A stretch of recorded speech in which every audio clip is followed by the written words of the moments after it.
ഈ പരിപാടി നിങ്ങൾക്കായി അവതരിപ്പിക്കുന്നത് സ്വപ്ന ജ്വല്ലറി. അഴകേറും സ്വപ്നങ്ങൾക്ക് നിറവേകും സ്വപ്ന ജ്വല്ലറി, ചങ്ങനാശ്ശേരി.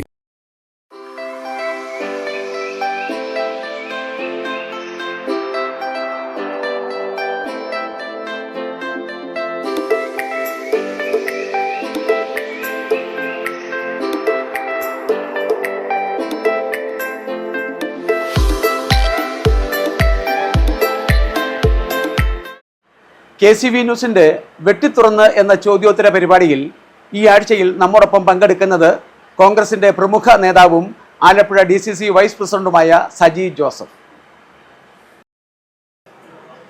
സാറേ, ഈ വെട്ടിത്തുറന്ന് എന്ന ചോദ്യോത്തര പരിപാടിയിൽ KCV ന്യൂസിന്റെ ഈ ചോദ്യോത്തര പരിപാടിയിൽ പങ്കെടുത്ത് നമ്മൾ തമ്മിൽ സംസാരിക്കുമ്പോൾ ഞാൻ അങ്ങയോട് ആദ്യമായിട്ട് ചോദിക്കുന്നത്, ഈ തദ്ദേശ സ്വയംഭരണ തെരഞ്ഞെടുപ്പും അതുപോലെ തന്നെ അസംബ്ലി തെരഞ്ഞെടുപ്പൊക്കെ അടുത്ത് വരികയാണല്ലോ. ഈ സാഹചര്യത്തിൽ ആലപ്പുഴ ജില്ലയിലെ UDFന്റെ പ്രവർത്തനങ്ങൾ, പ്രത്യേകിച്ച് കോൺഗ്രസിന്റെ പ്രവർത്തനങ്ങൾ അങ്ങ് എങ്ങനെയാണ് വിലയിരുത്തുന്നത്, എങ്ങനെയാണ് അങ്ങ് നോക്കിക്കാണുന്നത്? ഒന്ന് വിശദീകരിക്കാം.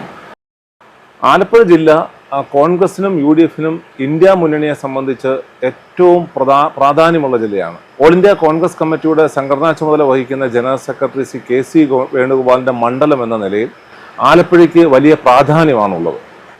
ഭാരത് ജോഡോ യാത്രയുമായി രാഹുൽ ഗാന്ധി കേരളത്തിൽ വന്നപ്പോൾ ഏറ്റവും കൂടുതൽ ദിവസം ഉണ്ടായിരുന്നത് ആലപ്പുഴയിലൂടെയായിരുന്നു. അത് വലിയ ഒരു വിജയമായിരുന്നു. DCC പ്രസിഡന്റ് ശ്രീ ബാബു പ്രസാദിൻ്റെയും KPCC നേതാക്കന്മാരടക്കമുള്ള മുഴുവൻ നേതാക്കന്മാരുടെയും പ്രവർത്തകരുടെയും ഒരു സംഘടനാ മികവ് തന്നെയായിരുന്നു ആ ജാഥയുടെ വിജയം. നമുക്ക് ഏറ്റവും ഒടുവിൽ നടന്ന പാർലമെൻറ്റ് തെരഞ്ഞെടുപ്പ്, ആലപ്പുഴയിൽ തന്നെയുള്ള 2 പാർലമെൻറ്റ് സീറ്റും, ആലപ്പുഴ പാർലമെൻറ്റ് മണ്ഡലവും ബഹുമാനപ്പെട്ട ശ്രീ KC വേണുഗോപാലും, അതുപോലെ തന്നെ ആലപ്പുഴ പാർലമെന്റ് ജില്ലയിൽ ഉൾപ്പെടുന്ന മാവേലിക്കര പാർലമെന്റ് മണ്ഡലം ബഹുമാനായ ശ്രീ കൊടിക്കുന്നിൽ സുരേഷും വലിയ വിജയമാണ് നേടിയത്. ആലപ്പുഴ പാർലമെന്റ് മണ്ഡലം കഴിഞ്ഞ പാർലമെന്റ് തെരഞ്ഞെടുപ്പിൽ ഞങ്ങൾക്ക് നഷ്ടപ്പെട്ട മണ്ഡലമായിരുന്നു. അതാണ് ഇത്തവണ വലിയ ഭൂരിപക്ഷത്തിൽ തിരിച്ചു പിടിച്ചത്. അപ്പോൾ വളരെ പ്രതീക്ഷയോടുകൂടി തന്നെയാണ് കോൺഗ്രസ് ഈ ആലപ്പുഴ ജില്ലയെ ഞാൻ നോക്കിക്കാണുന്നത്. ഞാനൊന്ന് ചോദിച്ചോട്ടെ, ഈ കഴിഞ്ഞ 2 അസംബ്ലി തെരഞ്ഞെടുപ്പുകളിലും ആലപ്പുഴ ജില്ലയിൽ നിന്നും ഒരു സീറ്റ് മാത്രമാണ് UDFന് ലഭിച്ചത്. എന്തുകൊണ്ടാണ് അങ്ങനെ സംഭവിച്ചത്?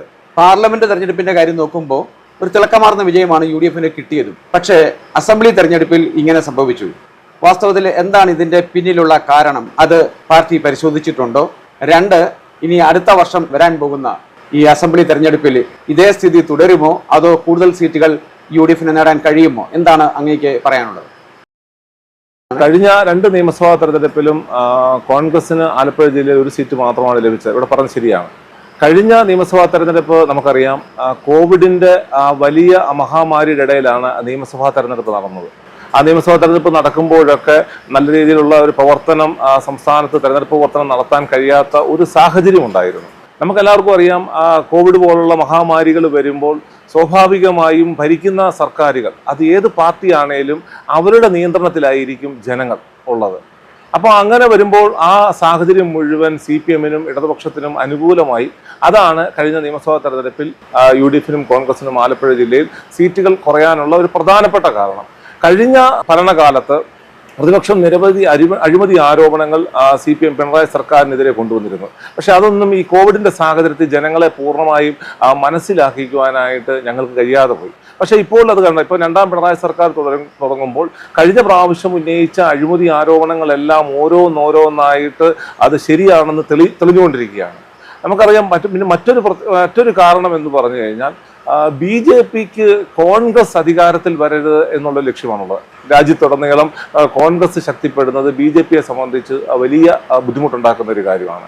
അപ്പോൾ കേരളത്തിൽ കോൺഗ്രസ് നേതൃത്വത്തിലുള്ള ഒരു ഗവൺമെൻറ് വരാതിരിക്കുന്നതിന് വേണ്ടി അവർ സംസ്ഥാനത്തുടനീളം വ്യാപകമായി CPMന് അനുകൂലമായി, ഇടതുപക്ഷത്തിന് അനുകൂലമായി വോട്ട് മറിക്കുന്ന സാഹചര്യം ഉണ്ടായിരുന്നു. അത് നമുക്ക് പരിശോധിച്ചാൽ അത് മനസ്സിലാവും. അതിൻ്റെ ഒരു പ്രത്യാഘാതമാണ് ആലപ്പുഴ ജില്ലയിലുടനീളം ഉണ്ടായത്. ഈ പാർലമെന്റ് തെരഞ്ഞെടുപ്പിൽ തന്നെ നമുക്കത് മനസ്സിലാക്കാൻ സാധിക്കും. പാർലമെന്റ് തെരഞ്ഞെടുപ്പിൽ 2 പാർലമെന്റിലും കോൺഗ്രസിന്റെ നേതൃത്വത്തിലുള്ള സ്ഥാനാർത്ഥികൾ വിജയിച്ചു. അപ്പോൾ പല സ്ഥലങ്ങളിലും BJP ആണ് 2ാം സ്ഥാനത്ത്. പല അസംബ്ലി, ഹരിപ്പാട്, കായംകുളം അടക്കമുള്ള അസംബ്ലികളിൽ 2ാം സ്ഥാനത്ത് BJP ആണ് നിൽക്കുന്നത്. അവർ അമ്പലപ്പുഴ പോലുള്ള അസംബ്ലിയിൽ CPM രണ്ടാം സ്ഥാനത്തെങ്കിലും സാങ്കേതികപരമായി ചെറിയ വോട്ടുകളുടെ വ്യത്യാസത്തിലാണ് BJP-യേക്കാൾ മുന്നിൽ നിൽക്കുന്നത്. അതാണ് ഒരു സാഹചര്യം. തീർച്ചയായും അതിനുശേഷം ഞങ്ങൾ ആ കഴിഞ്ഞ നിയമസഭാ തെരഞ്ഞെടുപ്പിന്റെ പരാജയത്തിന് ശേഷം, തദ്ദേശ സ്വയംഭരണ സ്ഥാപനങ്ങളുടെ തെരഞ്ഞെടുപ്പിന്റെ പരാജയത്തിന് ശേഷം വലിയ നല്ലൊരു പ്രവർത്തനമാണ് കോൺഗ്രസും UDF-ഉം ആലപ്പുഴ ജില്ലയിലുടനീളം നടത്തുന്നത്. അതിനുശേഷം നടക്കുന്ന ആ പല തെരഞ്ഞെടുപ്പ് പരിശോധിച്ചാൽ നമുക്ക് മനസ്സിലാവും.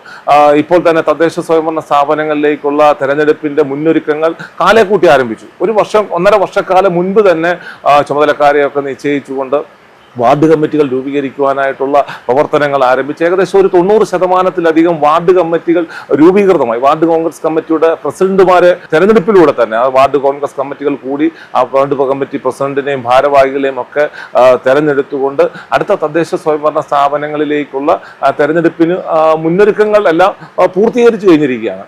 പാർലമെന്റ് തെരഞ്ഞെടുപ്പിൽ തന്നെ ബൂത്തുകൾ ആലപ്പുഴ ജില്ലയിലെ മുഴുവൻ ബൂത്ത് കോൺഗ്രസ് കമ്മിറ്റികളും വളരെ എണ്ണയിട്ട യന്ത്രം പോലെ പ്രവർത്തിക്കുന്ന രീതിയിൽ തന്നെയായിരുന്നു ആലപ്പുഴ ജില്ലയിലെ മുഴുവൻ ബൂത്ത് കമ്മിറ്റികളും പ്രവർത്തിച്ച്. അതിന്റെ റിസൾട്ടാണ് പാർലമെന്റ് തെരഞ്ഞെടുപ്പിൽ ഉണ്ടായത്. ആ റിസൾട്ട് തന്നെ തദ്ദേശ സ്വയംഭരണ സ്ഥാപനങ്ങളിലേക്ക് നടക്കുന്ന തെരഞ്ഞെടുപ്പിലും വരാൻ പോകുന്ന നിയമസഭാ തെരഞ്ഞെടുപ്പിലും വലിയ വിജയം. കാരണം കോൺഗ്രസ്, ഞാൻ മുമ്പ് സൂചിപ്പിച്ചതുപോലെ തന്നെ കോൺഗ്രസിന്റെ പ്രവർത്തനം, UDF-ന്റെ പ്രവർത്തനം, ആലപ്പുഴ ജില്ലയിലെ പ്രവർത്തനം എല്ലാവരും ഉറ്റുനോക്കിക്കൊണ്ടിരിക്കുക.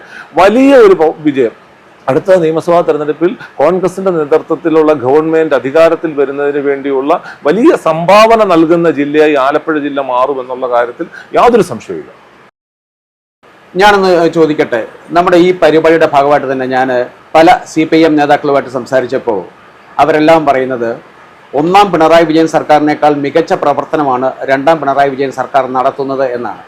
അവർ പറയുന്നത് ഈ രണ്ടാം പിണറായി സർക്കാർ വളരെ മോശമായ രീതിയിലാണ്, മുഖ്യമന്ത്രിയെ മാത്രം കേന്ദ്രീകരിച്ചാണ് ഭരണം നടത്തുന്നത് എന്നൊക്കെയുള്ള രീതിയിലുള്ള ഈ പറച്ചിലുകൾ വെറും അടിസ്ഥാനരഹിതമായ ആരോപണം എന്നാണ് അവരൊക്കെ പറയുന്നത്.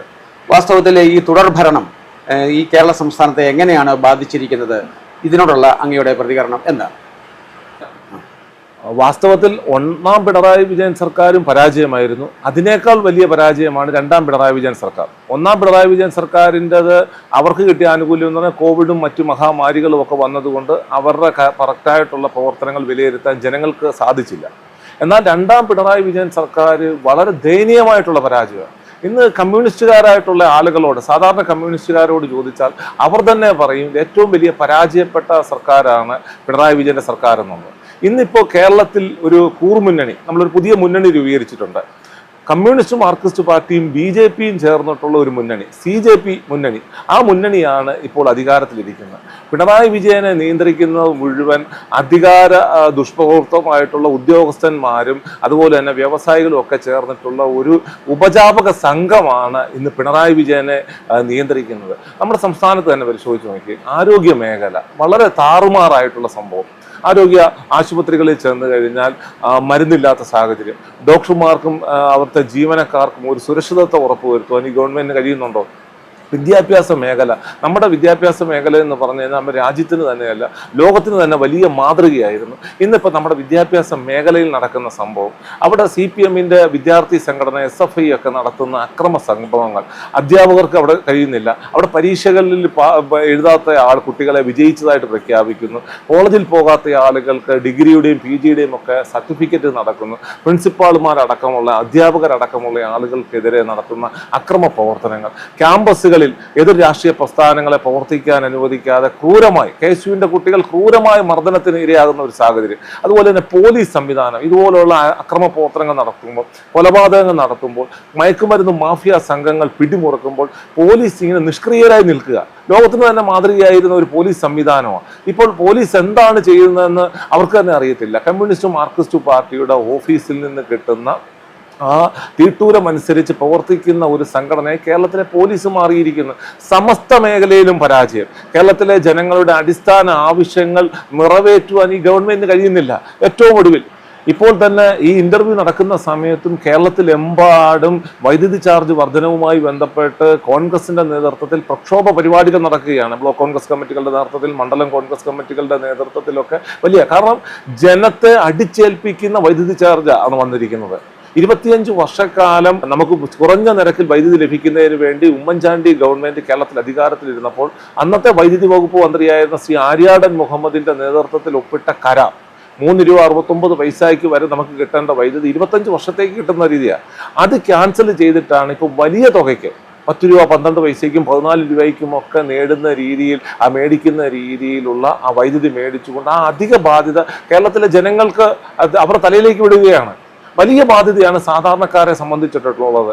ഇന്ന് നമുക്ക് ഇന്ത്യയിലെ ഗവൺമെന്റുകളെ എല്ലാം ഒന്ന് പരിശോധിച്ചു കഴിഞ്ഞാൽ ഏറ്റവും മോശപ്പെട്ട ഒരു സർക്കാർ ഇന്ന് മുഖ്യമന്ത്രിയുടെ ഓഫീസ് തന്നെ ദുരുപയോഗം ചെയ്തുകൊണ്ട് സ്വർണ്ണക്കള്ളക്കടത്ത്, മകളുടെ പേരിലുള്ള അഴിമതി, അല്ലെങ്കിൽ മകന്റെ അമ്മായിപ്പന്റെ കമ്പനിക്കെതിരെയുള്ള ആരോപണങ്ങൾ, നിരവധി അഴിമതി ആരോപണങ്ങൾ അവിടെ നടന്നിട്ട് BJPയുമായി കൂട്ടുചേർന്ന് നിൽക്കുന്നത് കൊണ്ട് മാത്രമാണ് മറ്റു സംസ്ഥാനങ്ങളിലൊക്കെ EDയും അല്ലെങ്കിൽ CBI റെയ്ഡൊക്കെ നടക്കുമ്പോൾ മുഖ്യമന്ത്രി CPM ആണ് ഭരിക്കുന്നത്. CPMന്റെ പിണറായി വിജയനെ സംരക്ഷിക്കുന്നതിന് വേണ്ടി കേന്ദ്ര അന്വേഷണ സംഘം ഇവിടെ വരാത്തതിന്റെ പേരിൽ മാത്രമാണ് പിണറായിയും മകളും അല്ലെങ്കിൽ കുടുംബവും ഒക്കെ രക്ഷപ്പെട്ടു നിൽക്കുന്നത്.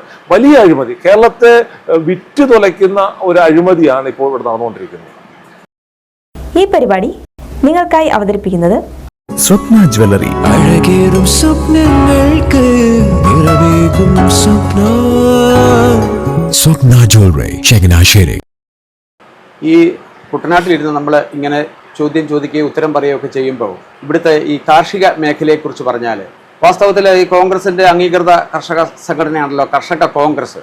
ഈ കർഷക കോൺഗ്രസ് ഒക്കെ കർഷകർക്ക് വേണ്ടി എന്തുമാത്രം സമരങ്ങൾ ചെയ്യുന്നുണ്ട്, അത് ഫലവത്താവുന്നുണ്ടോ? ഞാനിങ്ങനെ ചോദിക്കാൻ കാരണം ഇവിടെ രാഷ്ട്രീയത്തിന് അതീതമായിട്ട് നെൽകർഷക സംരക്ഷണ സമിതി എന്നൊരു സംഘടനയുണ്ട്. അവരുടെ പ്രവർത്തനങ്ങളൊക്കെ പലപ്പോഴും ഈ അംഗീകൃത രാഷ്ട്രീയ പാർട്ടികളുടെ പോഷക സംഘടനകളായ കർഷക സംഘടനകളെക്കാൾ മികച്ച ഒരു പ്രവർത്തനം കാഴ്ചവെക്കുന്നതായിട്ട് എനിക്ക് തോന്നിയിട്ടുണ്ട്. അതിനോട് അങ്ങയുടെ പ്രതികരണം എന്താണ്? ഞാനിപ്പോൾ ഇങ്ങനെ തന്നെ ചോദിക്കുമ്പോൾ ഞാനിപ്പോൾ ഒരു കാര്യം ഓർക്കുന്നുണ്ട്.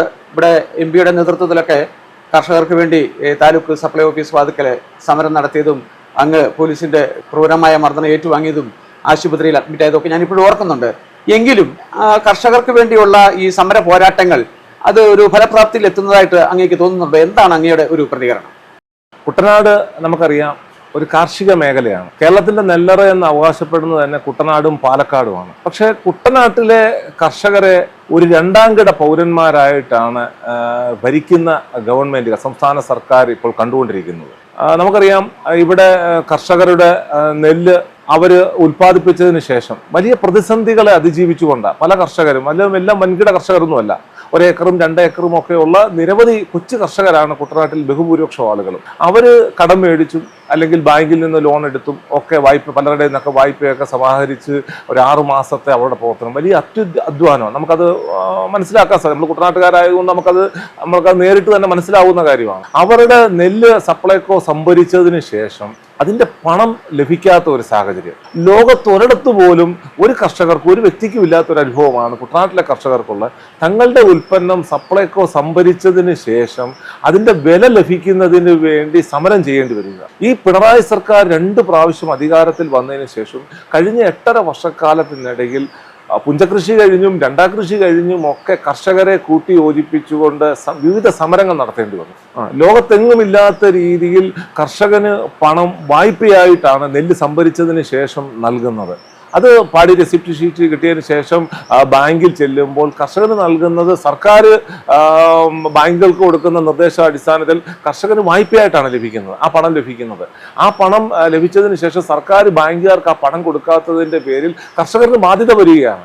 അവിടെ അവന് പിന്നീട് ഒരു വായ്പ എടുക്കുവാൻ, വിദ്യാഭ്യാസ വായ്പ എടുക്കുവാനോ മറ്റെന്തെങ്കിലും ആവശ്യത്തിനുമായി ചെല്ലുമ്പോഴത്തേക്കും അവൻ്റെ സിവിലിനെ ബാധിച്ചതുകൊണ്ട് അവൻ ലോൺ ലഭിക്കാത്ത സാഹചര്യം നമ്മൾ മനസ്സിലാക്കണം. കുട്ടനാട്ടിൽ നിന്ന് നമ്മളിത് സംസാരിക്കുമ്പോൾ കഴിഞ്ഞ 2 വർഷക്കാലത്തിനിടയിൽ 3 കർഷകരാണ് കുട്ടനാടൻ മേഖലയിൽ ആത്മഹത്യ ചെയ്യേണ്ടി വന്നത്. കടക്കിന് മതി സർക്കാരിൻ്റെ ഈ കെടുകാര്യസ്ഥത മൂലം ആത്മഹത്യ ചെയ്യേണ്ടി വന്നത്. തഴിയിൽ ശ്രീ KG പ്രസാദ്, ഒരു ചെറുപ്പക്കാരനായിട്ടുള്ള പട്ടികജാതി വിഭാഗത്തിൽപ്പെടുന്ന ഒരു പാവപ്പെട്ട കർഷകൻ. അതുപോലെ തന്നെ വണ്ടാനത്ത്, അമ്പലപ്പുഴ വണ്ടാനത്ത് ഒരു വയോധികനായിട്ടുള്ള രാജപ്പൻ ചേട്ടൻ, അദ്ദേഹം ആത്മഹത്യ ചെയ്തു. നിലളത്ത് ശ്രീ രാജീവൻ എന്ന് പറയുന്ന ഒരു ചെറുപ്പക്കാരനായിട്ടുള്ള കർഷകർ, 3 കർഷകരാണ് ആത്മഹത്യ ചെയ്തത്. നമ്മൾ അതിനെക്കുറിച്ചൊന്ന് പഠിക്കുവാനായിട്ട് ശ്രമിക്കണം. ലോകത്ത് എവിടെയെങ്കിലും ഇത്രയധികം പിന്നോക്ക അവസ്ഥയിൽ നിൽക്കുന്ന കർഷകരുണ്ടോ എന്ന് നമ്മൾ ചിന്തിക്കണം. ഇവിടെ കർഷകർക്ക് നൽകുന്ന നെല്ലിൻ്റെ വില ഇവിടെ നമുക്കറിയാം അവർ ഉൽപ്പാദിപ്പിക്കുന്ന ഉൽപ്പന്നത്തിന് ന്യായമായിട്ടുള്ള ഒരു വിലയല്ല നൽകുന്നത്. കഴിഞ്ഞ പ്രാവശ്യം ഇപ്പം ബഹുമാനപ്പെട്ട കൊടിക്കുന്നിൽ സുരേഷ് MP അദ്ദേഹം പാർലമെന്റിൽ നിരവധി തവണ ശബ്ദിച്ചതിന്റെ അടിസ്ഥാനത്തിൽ കേന്ദ്ര വിഹിതം വർദ്ധിപ്പിക്കുന്ന സാഹചര്യമുണ്ട്. ഇപ്പോൾ 23 രൂപയാണ് കേന്ദ്ര വിഹിതം നൽകുന്നത്. സംസ്ഥാന സർക്കാർ പ്രോത്സാഹന വിഹിതമായിട്ട് നൽകുന്ന 5 രൂപ 20 പൈസ, അങ്ങനെ 28 രൂപ 20 പൈസയാണ് ഇപ്പോൾ നൽകുന്നത്. പക്ഷേ നമ്മളൊരു കാര്യം മനസ്സിലാക്കണം, നമ്മുടെ ബഹുമാനപ്പെട്ട MP കേന്ദ്രത്തിൽ സമ്മർദ്ദം ചെലുത്തി കേന്ദ്ര സർക്കാർ വിഹിതം വർദ്ധിപ്പിക്കുമ്പോൾ അതിനനുസരിച്ച് സംസ്ഥാന സർക്കാർ പ്രോത്സാഹന വിഹിതം കുറച്ചുകൊണ്ടിരിക്കുക. 8 രൂപ 80 പൈസ വരെ ഉണ്ടായിരുന്ന സംസ്ഥാന സർക്കാരിന്റെ പ്രോത്സാഹന വിഹിതമാണ് കേന്ദ്ര സർക്കാർ വില വർദ്ധിപ്പിക്കുമ്പോൾ ഇത് 5 രൂപ 20 പൈസയായിട്ട് കുറയുന്നത്. 28 രൂപ 20, അത് വളരെ ചുരുങ്ങിയ തരക. ഒരു 35 രൂപയെങ്കിലും ഒരു കിലോ നെല്ലിന്റെ സംഭരണ വില അടിയന്തരമായിട്ട് അത് പ്രഖ്യാപിക്കണം. അതുപോലെ തന്നെ PRS വായ്പയായിട്ടാണ് നൽകേണ്ടത്. സംസ്ഥാന സർക്കാർ നെല്ലിന്റെ വില നൽകുന്നതിന് വേണ്ടി ബഡ്ജറ്റിൽ പണം ഉൾക്കൊള്ളിക്കണം. എങ്കിൽ മാത്രമേ കുട്ടനാട് അടക്കമുള്ള പ്രദേശത്തിലെ നെൽകർഷകരുടെ ദുരിതത്തിന് ശമനം ഉണ്ടാകത്തുള്ളൂ. അതുപോലെ തന്നെ കൈകാര്യ ചെലവ്, ഇപ്പോൾ ഒരു കിൻഡൽ നെല്ലിന് 12 രൂപയാണ് നൽകുന്നത്. അത് വെറും തുച്ഛമായ വിലയാണ്. അതൊരു 200 രൂപ അല്ലെങ്കിൽ 250 രൂപയായിട്ടെങ്കിലും വർദ്ധിപ്പിക്കുക, അത് കാലങ്ങളായിട്ടുള്ള കർഷകരുടെ ആവശ്യമാണ്. ഇത്തരം വലിയ വിഷയങ്ങൾ കുട്ടനാട്ടിലുണ്ടായപ്പോൾ കഴിഞ്ഞ കാലങ്ങളിൽ കർഷകരെ സംഘടിപ്പിച്ചുകൊണ്ട് അവരുടെ അവകാശങ്ങൾ നേടിയെടുക്കുന്നതിന് വേണ്ടി സമരരംഗത്ത് നിന്നത് കോൺഗ്രസും കർഷക കോൺഗ്രസും കോൺഗ്രസിന്റെ ജനപ്രതിനിധികളുമാണ്. നമ്മൾ കഴിഞ്ഞ കുറേ നാളുകളായിട്ട്, കഴിഞ്ഞ 2-3 വർഷക്കാലത്തെ സമരരംഗത്തിറങ്ങി കോൺഗ്രസ് സമരം ചെയ്ത കണക്ക് തന്നെ ബഹുമാനപ്പെട്ട കൊടിക്കുന്നിൽ സുരേഷ് MPയുടെ നേതൃത്വത്തിൽ നടത്തിയ സമര പോരാട്ടങ്ങൾ, അദ്ദേഹം കർഷകരുടെ വില നിലനിൽക്കുന്നതിന് വേണ്ടി കുട്ടനാട്ടിലെ കർഷകരെയും കോൺഗ്രസ് പ്രവർത്തകരെയും കർഷക കോൺഗ്രസിന്റെ നേതാക്കന്മാരടക്കമുള്ളവരെ സംഘടിപ്പിച്ചുകൊണ്ട് അദ്ദേഹം നടത്തിയ നിരാഹാര സമരം, അതുപോലെ തന്നെ തിരുവനന്തപുരത്ത് കഴിഞ്ഞ തിരുവോണ നാളിൽ കുട്ടനാട്ടിലെ കർഷകരെ മുഴുവൻ സംഘടിപ്പിച്ചുകൊണ്ട് നേതാക്കന്മാരെ മുഴുവൻ സംഘടിപ്പിച്ചുകൊണ്ട് തിരുവോണ നാളിൽ പട്ടിണിക്കഞ്ഞി സമരം നടത്തി. അതുപോലെ തന്നെ കുട്ടനാട്ടിൽ മന്ത്രിമാർ നടത്തിയ അദാലത്ത് വേദിയിലേക്ക് വന്നപ്പോൾ ഈ കർഷകരുടെ ആ പണം, കുടിശ്ശികയായിട്ടുള്ള പണം 4 മാസം കഴിഞ്ഞിട്ട് കിട്ടാതെ വന്നപ്പോൾ അതിനെക്കുറിച്ച് യാതൊരു കാര്യവും മന്ത്രിമാരും അല്ലെങ്കിൽ ഗവൺമെന്റും പറയാതെ വന്നപ്പോൾ കുട്ടനാട്ടിലെ മുഴുവൻ കർഷകരെ സംഘടിപ്പിച്ചുകൊണ്ട് കോൺഗ്രസിന്റെ നേതൃത്വത്തിൽ, കർഷക കോൺഗ്രസിന്റെ നേതൃത്വത്തിൽ ബഹുമാനപ്പെട്ട MP നയിച്ച ബ്ലാക്ക് മാർച്ച്, നിങ്ങൾക്കത് മറക്കാൻ സാധിക്കുമോ? വളരെ സമാധാനപരമായിട്ട് MPയുടെ നേതൃത്വത്തിൽ നടത്തിയ മാർച്ചിനെയാണ് പോലീസ് ക്രൂരമായി തല്ലിച്ചതച്ചത്. കോൺഗ്രസ് ഭരിക്കുമ്പോഴാണ് അവിടെ ന്യായമായിട്ടുള്ള അവകാശങ്ങൾ സാധിച്ചു കിട്ടുന്നത്. അതുപോലെ തന്നെ കോൺഗ്രസ് ആണ് കർഷകർക്ക് വേണ്ടി ഏറ്റവും കൂടുതൽ സമരരംഗത്തുള്ളത് എന്നുള്ളത് കുട്ടനാട്ടിലെ കർഷകർക്കറിയാം. പക്ഷേ മറ്റ് രാഷ്ട്രീയേതര സംഘടനകളുടെയൊക്കെ പ്രവർത്തനങ്ങൾ നമ്മൾ അത് വിലയിരുത്തേണ്ടതാണ്. അപ്പോൾ അവരിൽ വെക്കുന്ന ആശയം എന്ന് പറഞ്ഞാൽ കർഷകരുടെ അവർക്ക് നെല്ലിൻ്റെ വില ലഭിക്കണം, ന്യായമായിട്ടുള്ള വില ലഭിക്കണം എന്നുള്ള ആവശ്യങ്ങളുമായി മുന്നോട്ട് വരുമ്പോൾ ആണ് ഞങ്ങളടക്കമുള്ള നേതാക്കന്മാരൊക്കെ അതിന് പിന്തുണ കൊടുക്കുന്നത്. പക്ഷേ രാഷ്ട്രീയേതര പ്രസ്ഥാനങ്ങൾ അല്ലെങ്കിൽ അങ്ങനെയുള്ള സംഘടനകളെക്കാൾ ഉപരി രാഷ്ട്രീയ പ്രസ്ഥാനങ്ങളുടെ സംഘടനകൾ ശക്തിപ്പെടണം. അതിൻ്റെ തങ്ങളുടെ ഉത്തരവാദിത്വം കാണിക്കണം. ആ ഉത്തരവാദിത്വം തീർച്ചയായും കർഷക കോൺഗ്രസ് ഇവിടെ കാണിക്കുന്നുണ്ട്. ഈ പരിപാടി നിങ്ങൾക്കായി അവതരിപ്പിക്കുന്നത് സ്വപ്ന ജ്വല്ലറി. അഴകേറും സ്വപ്നങ്ങൾക്ക് നിറവേകും സ്വപ്ന. സ്വപ്ന ജ്വല്ലറി, ചങ്ങനാശ്ശേരി.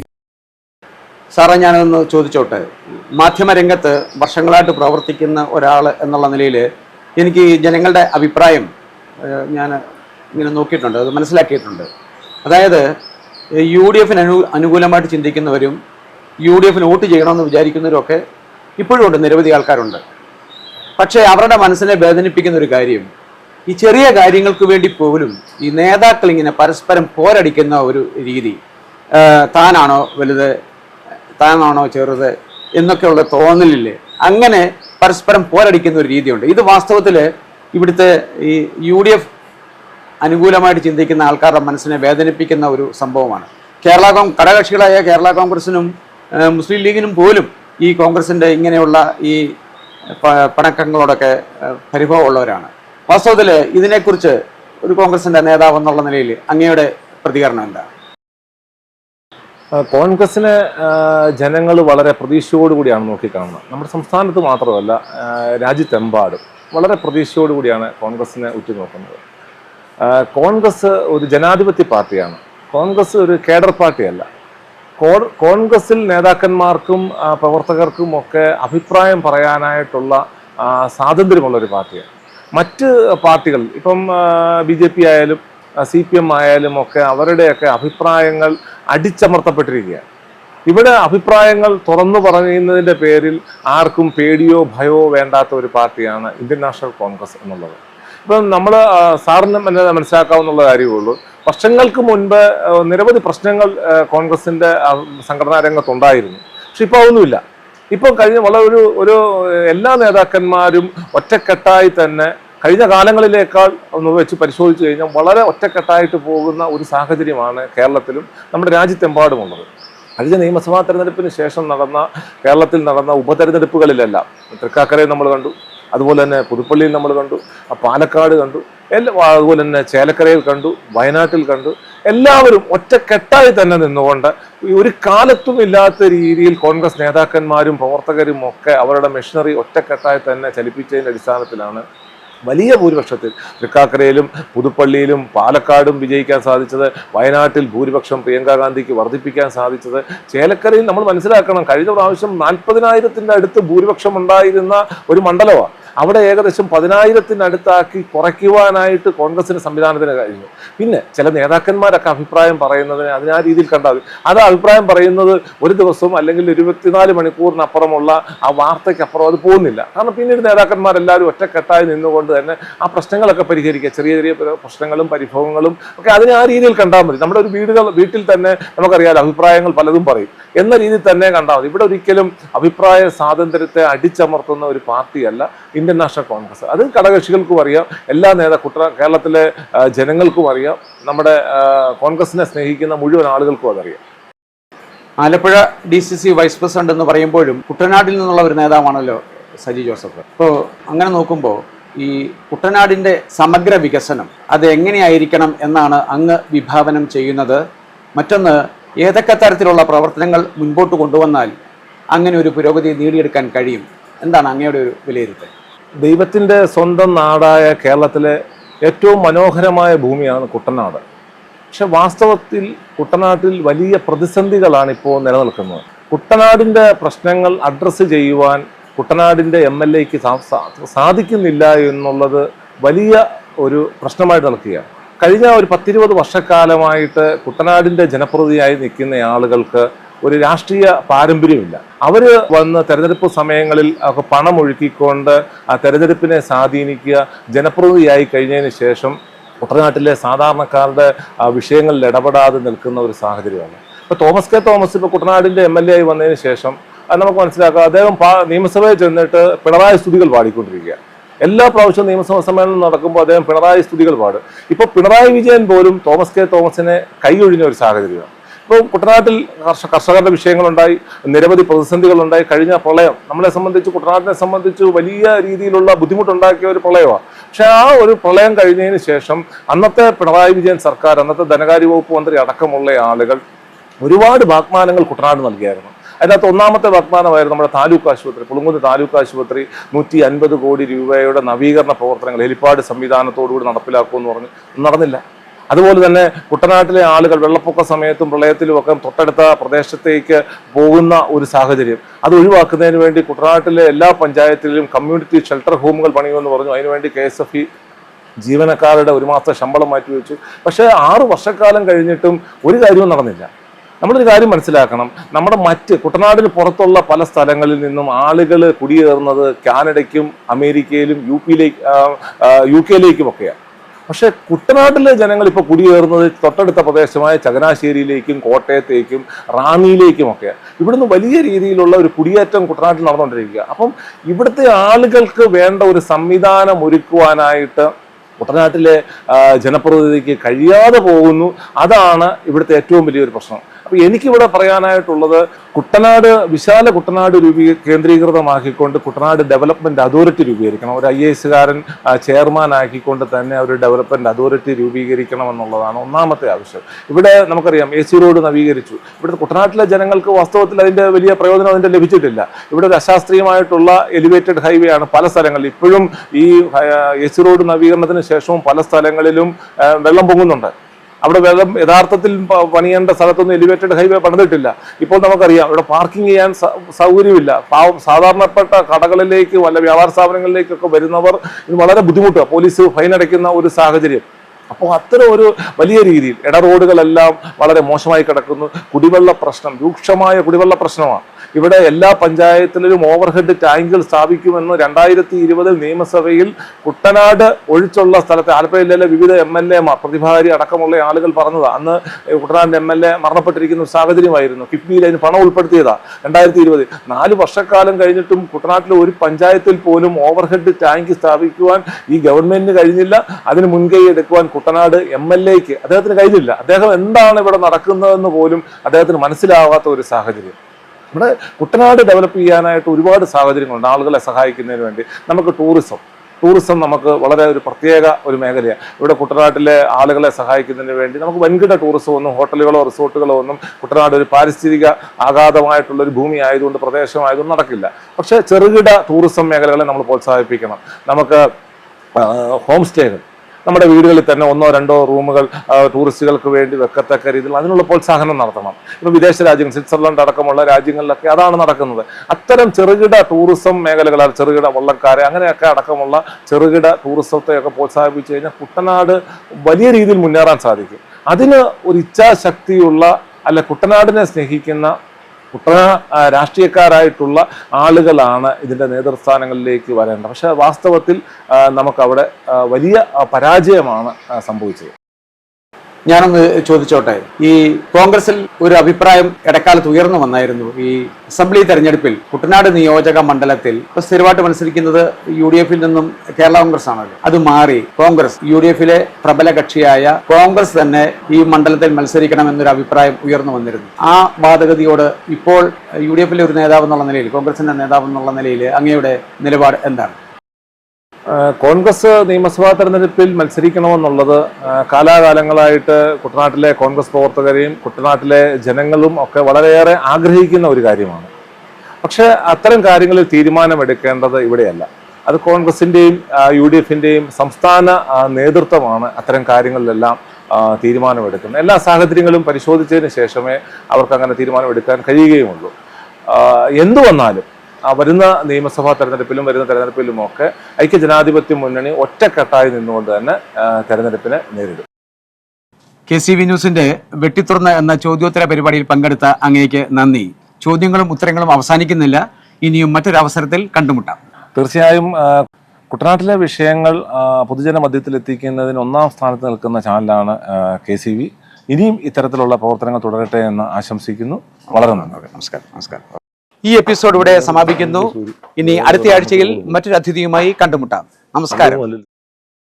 ഈ പരിപാടി നിങ്ങൾക്കായി അവതരിപ്പിച്ചത് സ്വപ്ന ജ്വല്ലറി. അഴകേറും സ്വപ്നങ്ങൾക്ക് നിറവേകും സ്വപ്ന സ്വപ്ന ജ്വല്ലറി, ചങ്ങനാശ്ശേരി.